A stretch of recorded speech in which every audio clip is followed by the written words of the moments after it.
একদিন এক প্রেমিক তার প্রেমিকাকে চ্যালেঞ্জ করে বসলো। খুব সহজ একটা চ্যালেঞ্জ।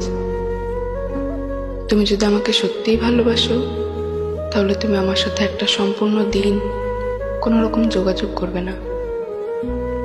যদি তুমি টানা 24 ঘন্টা যোগাযোগ না করে থাকতে পারো, তাহলে আমি তোমাকে আজীবন ভালোবাসবো। মেয়েটা রাজি হলো। সে সারাদিন একবারও যোগাযোগ করলো না ছেলেটার সাথে। কোনো ফোন কল বা কোনো SMS কিছুই করলো না। পরদিন মেয়েটা দৌড়ে গেল ছেলেটার বাড়িতে। মেয়েটা জানতো না যে ছেলেটার ক্যান্সার ছিল, আর তার আয়ু ছিল মাত্র 24 ঘন্টা। মেয়েটার চোখ দিয়ে অঝোর ধারে অশ্রুজল পড়ল।